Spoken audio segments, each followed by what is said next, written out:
it out. Why can't you comment on whether or not this was a US bomb? Is that a matter of policy, or is it because you don't know?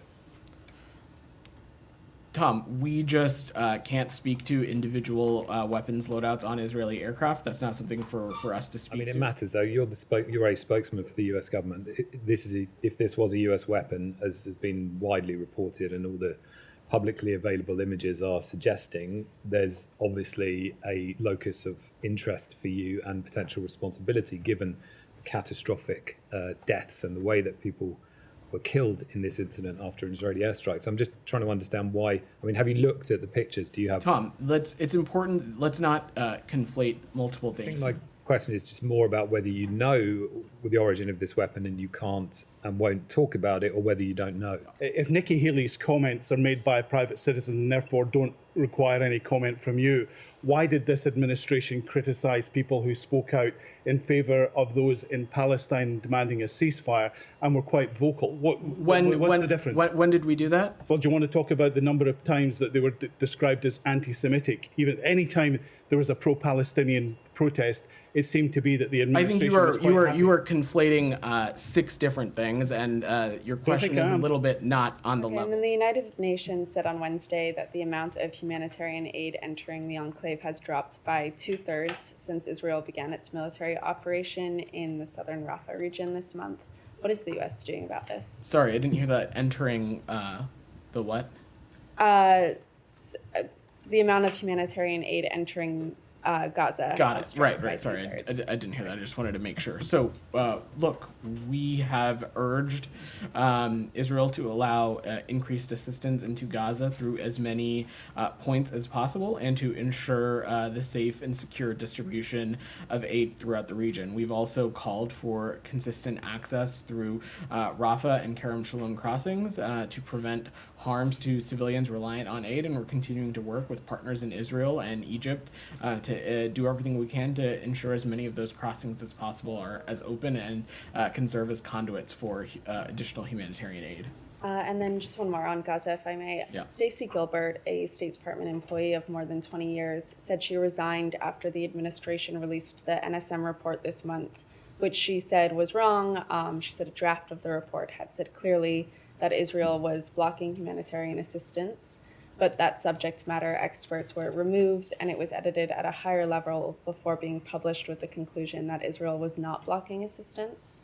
What was the reason for the change to this conclusion, and do you have any comment on this? So first, let me just say I'm not going to comment on personnel issues, but we have been clear that we welcome diverse points of view and believe it makes us a stronger department, and it makes and leads to a stronger policy-making process.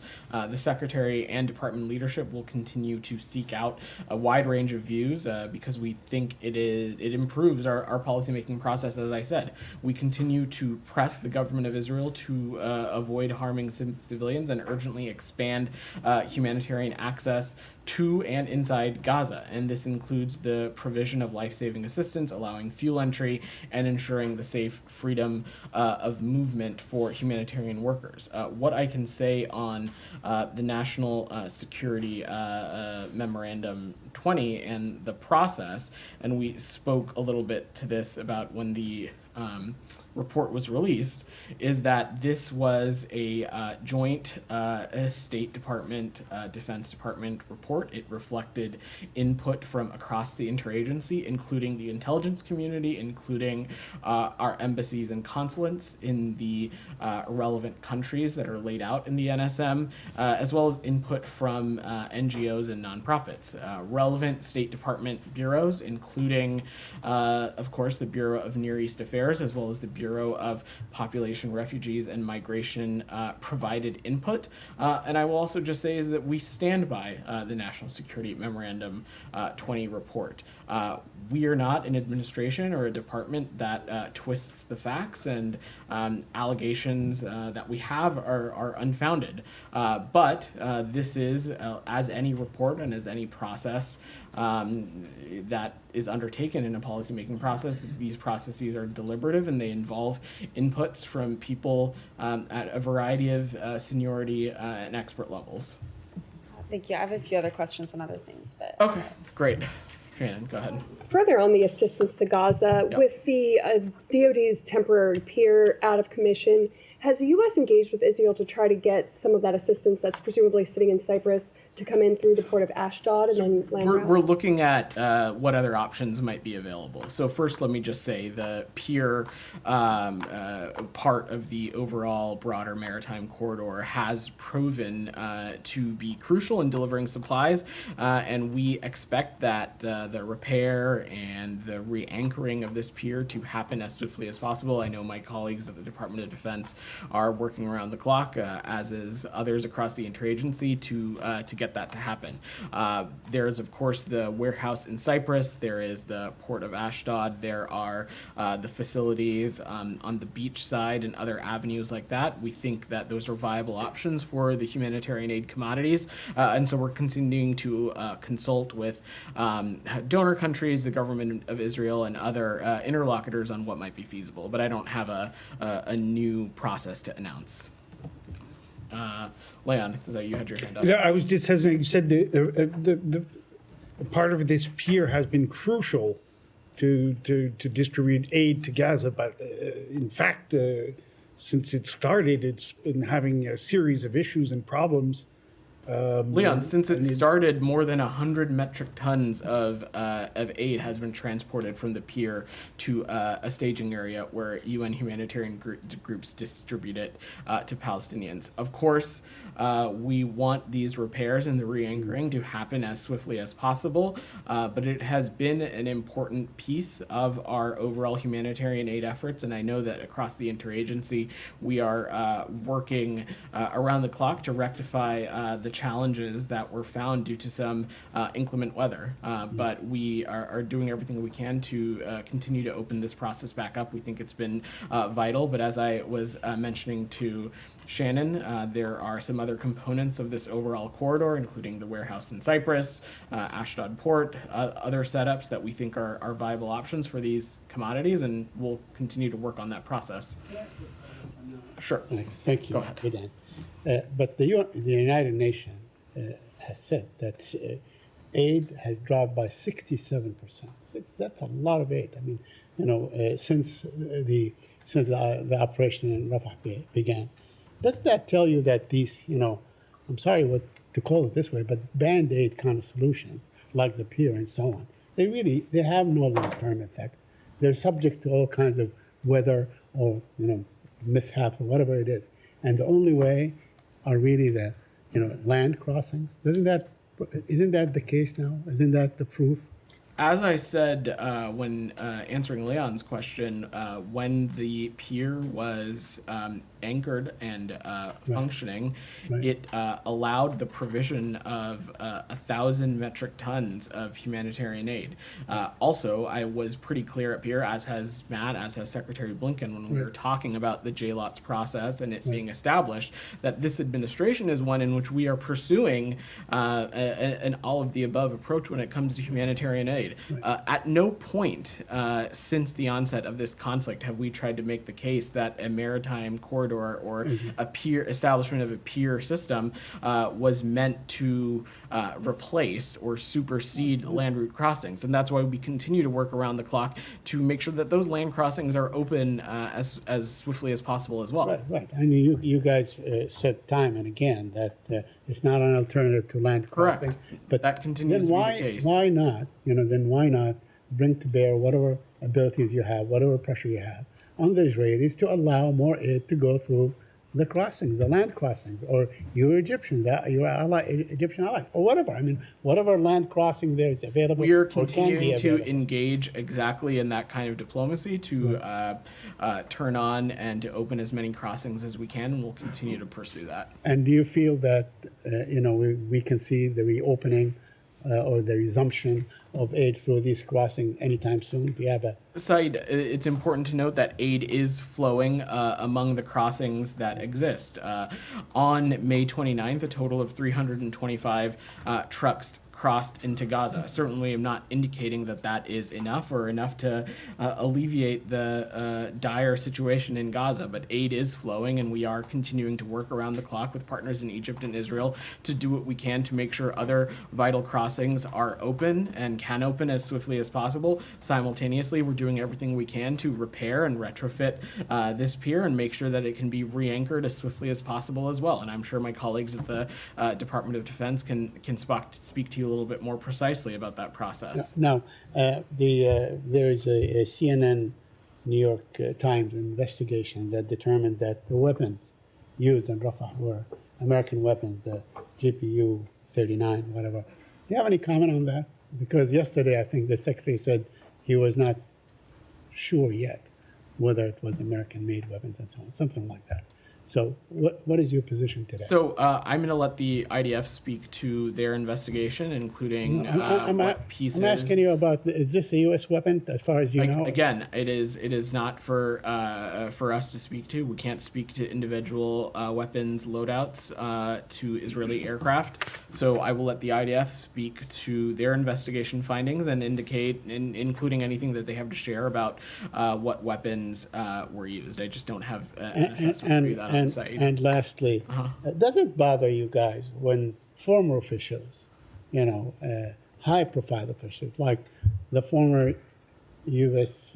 ambassador to the United Nations, Nikki Haley, writes on a bomb, finish them off, or when someone that's still, like a senator, U.S. senator, says drop a nuclear bomb on them and so on.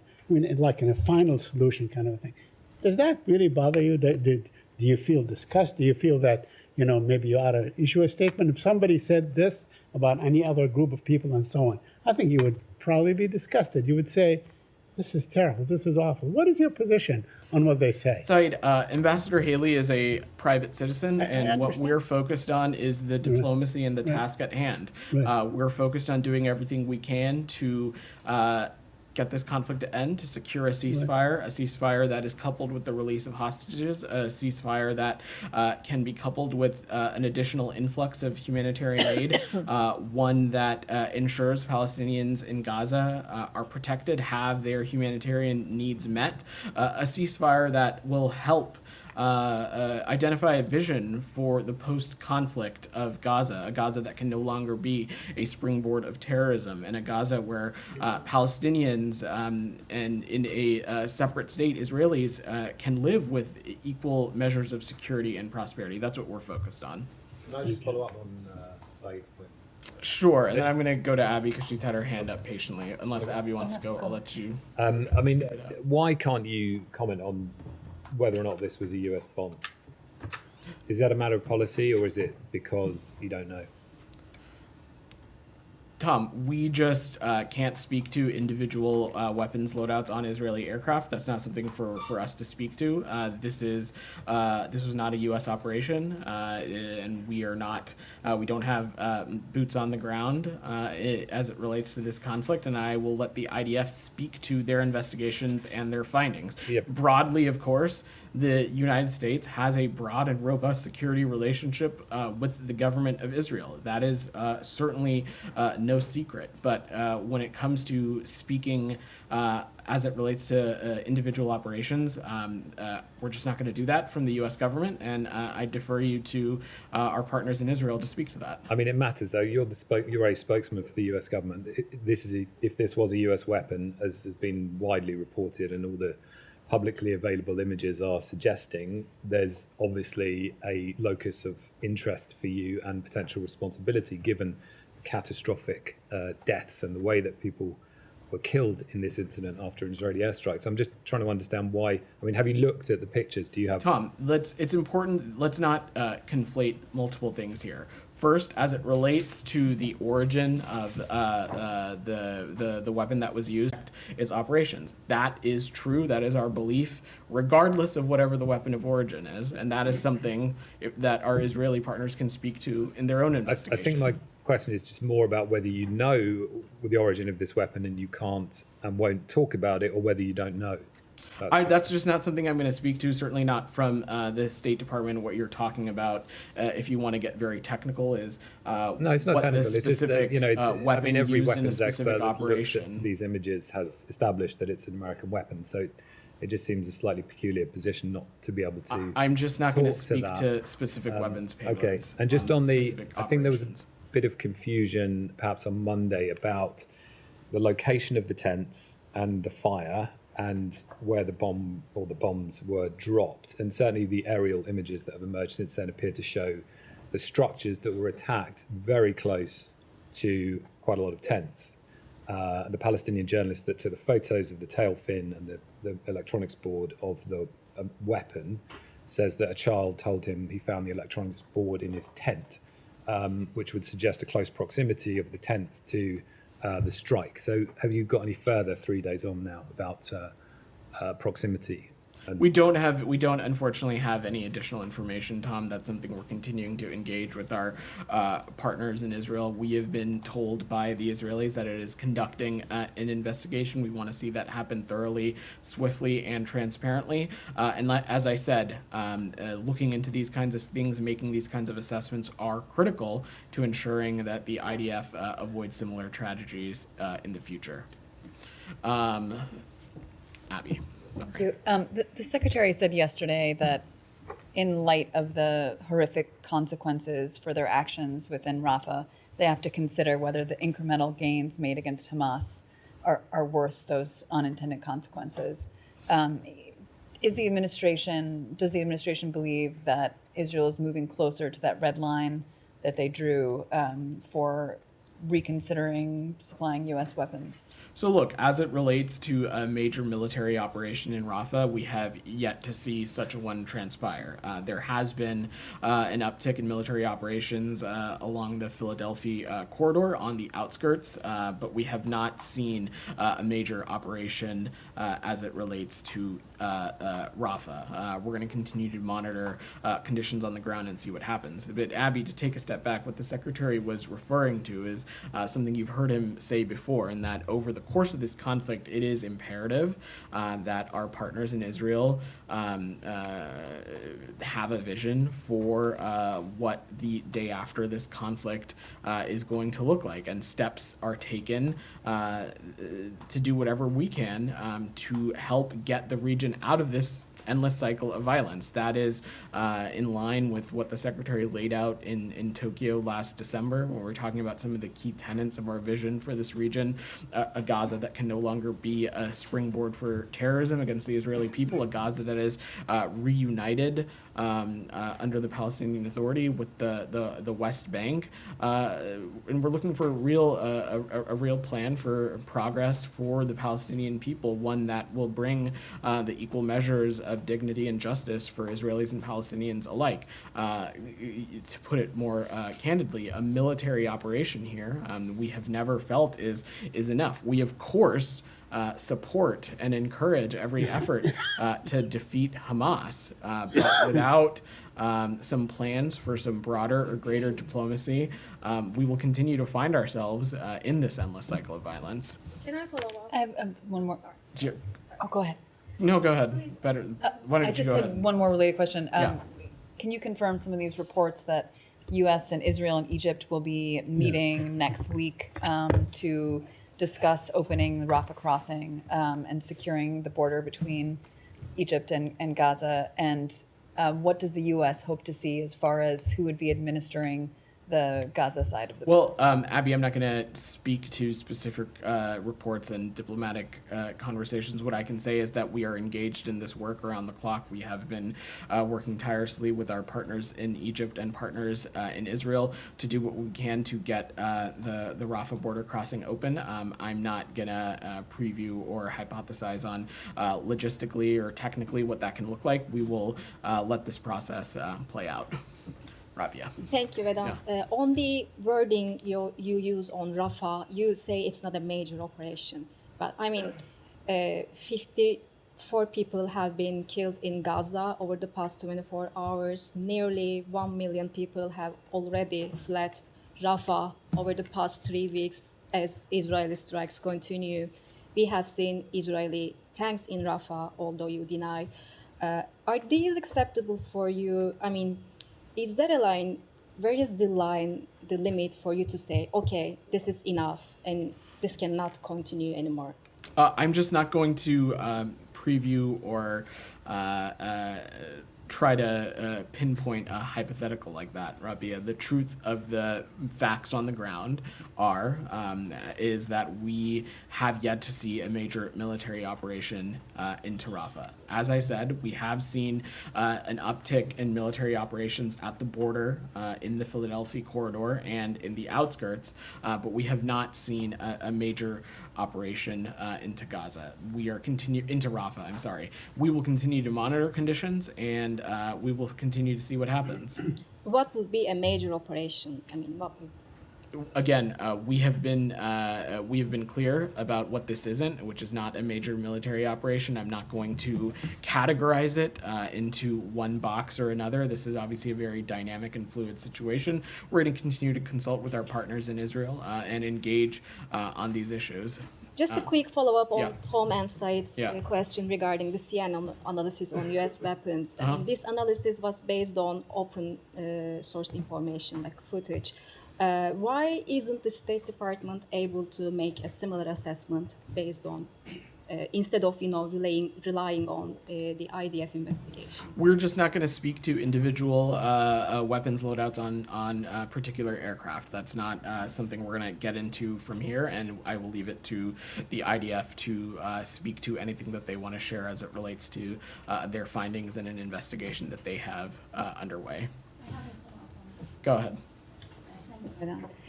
Just based on your answer, you haven't seen a major military operation, and you oppose a ground military operation in Rafah. You support Israel in going after Hamas. You're saying Hamas is embedded within the civilian population. Obviously, this is how the Israeli can go after Hamas, and these consequences would look like what we have seen during the weekend. So, just can you say on the record that you support what's taking place now without calling it a major military operation or a target military operation? Just can you give us an answer whether you support what's happening and what's taking place the way it's taking place now in Rafah? We support efforts to defeat Hamas, and we have supported those efforts since October 7th. Of course, at every measure, we have continued to stress the moral and strategic imperative to make sure that these military operations are conducted in a way that minimize civilian casualties. Obviously, just based on the imagery, the events of this past weekend failed to meet that mark. That being said, we do continue to support efforts to take out Hamas terrorists, which our partners in the IDF indicated that they did over the course of the operation this past weekend. So again, we support efforts to take out Hamas. We, of course, also will continue to stress that they need to be conducted in ways that do not impede humanitarian aid access, that do not put undue risk at civilians, Palestinian civilians within Gaza. One more question, if I may. Regarding the tension, nobody can deny that there's a tension growing between the Israeli and the Egyptians. Now we have a delegation, the White House is sending a delegation. To what extent the State Department, this department, is engaged in at least avoiding this escalation? So one of the first things that we talked about in the immediate aftermath of the horrific October 7th terrorist attacks was a necessity to ensure that all regional parties had a responsibility to make sure that this conflict didn't spread and that tensions didn't rise unnecessarily. As it relates to the Rafah border crossing and the engagements that are ongoing between our partners in Egypt and our partners in Israel, we'll continue to play a role in that conversation as we want to continue to see progress made in opening that crossing. We think that it is an important conduit for the overall humanitarian aid situation into Gaza, but I don't have anything to preview beyond that. Thank you. Willie, go ahead. Yep. She's called for a peace summit. Do you guys have any reaction to that? Not really. Look, the United States has a clear vision here on what we think that needs to happen. We have not been ambiguous about it is necessary for a ceasefire, one that is coupled with the release of hostages, and one that is coupled with additional humanitarian assistance. Time and time again, we have seen Hamas move the goalposts or walk away from legitimate deals that have been on the table. But we also know that this is something that we're going to continue to work at. It's one of the things that the secretary himself is committed to. It's why he has engaged so directly on this with multiple trips to the region. I will also note that beyond just a ceasefire and the cessation of this immediate conflict in Gaza, you've heard me say this before, it is crucial that we also talk about the kind of diplomacy and the kind of steps that are necessary to get the region out of this endless cycle of violence, one that is, as you've heard me say before, will stop Gaza from being a launching pad for terrorism against the Israeli people, one not under the leadership of Hamas, a terrorist group. And so those are the kinds of things that we'll continue to work on. But, we're 8 months on now. These efforts clearly they're not going anywhere at the moment. I mean, why not, be open to kind of fresh ideas? If any country is interested in thinking that they can play a productive role, they certainly are welcome to. But let's not forget or lose sight of the fact that this conflict could have ended yesterday if Hamas were to just stop hiding behind civilians, put down its arms, and leave Gaza. And we have yet to see that happen. Leave Gaza? You want them to leave Gaza? They are Gazans. Most of these people that are fighting. We're talking about. Where do you want them to go? We're talking about Who would take them? We're talking about a terrorist group, Saeed. Who would take them? DR, go ahead. Anything else on the Middle East before I go ahead. Go ahead. I don't think your question's on the Middle East, Jenny. I'll come back to you, I promise. Go ahead. That's okay. I think I've been doing this long enough to know. Go ahead. I promise we'll get to you, Jenny. Thank you. Thanks, Saeed. So you've mentioned these transparent investigations and sort of allowing Israel to conduct those investigations. Obviously, you've mentioned, or rather Matt mentioned on Tuesday, that lawyers have been integrated with the IDF to make sure that things are going in a way that's in accordance with international humanitarian law. Then we've also mentioned how images from this past weekend are devastating. And then the NSM-20 report that you put a lot of trust in just now says specifically that the intelligence community, quote, assesses that Israel could do more to avoid civilian harm. So at what point would the department see a pattern of civilian harm rather than just individual instances that they allow for investigations to continue? So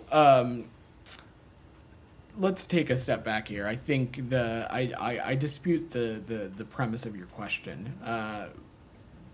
There has not been any indication over the course of this conflict any kind of intentional targeting or harm of civilians. What we are talking about is a primary belligerent, Hamas, that has a clear track record of co-locating itself among civilians and civilian infrastructure. And so that has created an incredibly complicated and complex warfare scenario in Gaza right now.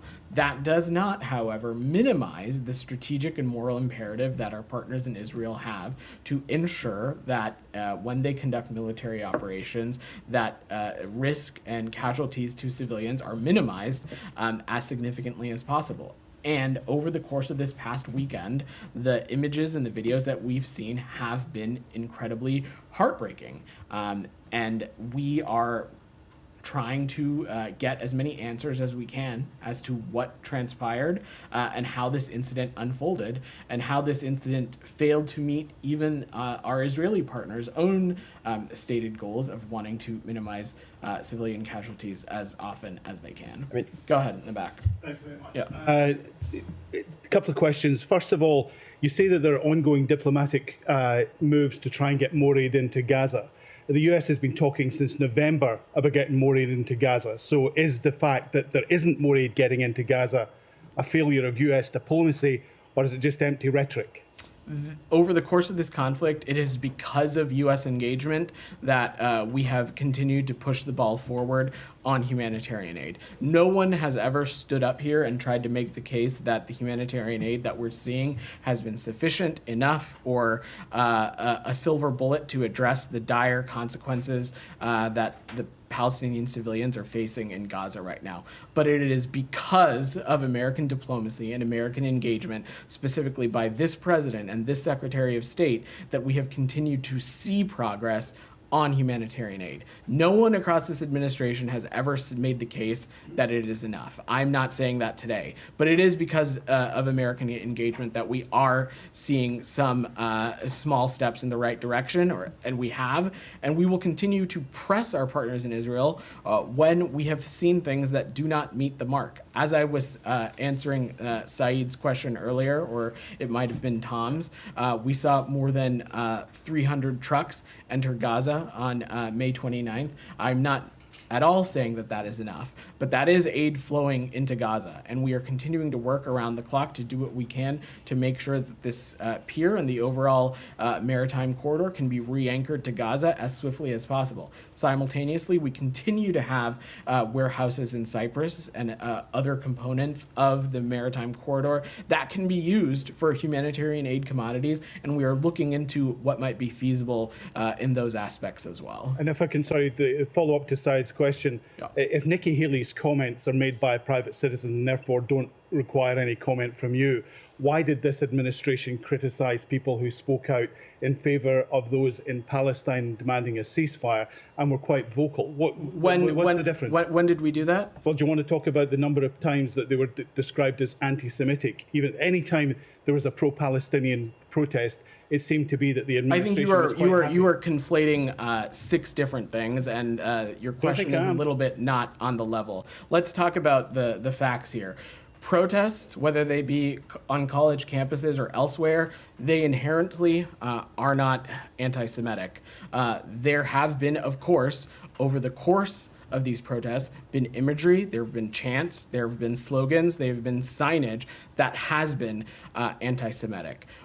Also, what we are talking about in those circumstances is protesters who, in some instances, have broken the law, taking over buildings, occupying certain areas within specific municipalities. Those are not expressions of free speech. That is illegal in some places. So these are two different things, and I really don't appreciate you conflating. Well, one more point on this. The fact is, you have said that a lot of the things said by the likes of Nikki Haley and others are simply rhetoric. Yet when you call for the destruction and annihilation of people, that's against international law. Why is that not being condemned from the platform? That is not the kind of rhetoric that we certainly support from this administration, and it's not ones that we've been using. But Ambassador Haley is a private citizen. She doesn't speak for the United States. It's against she doesn't international speak law. for the United States. She doesn't speak for this administration.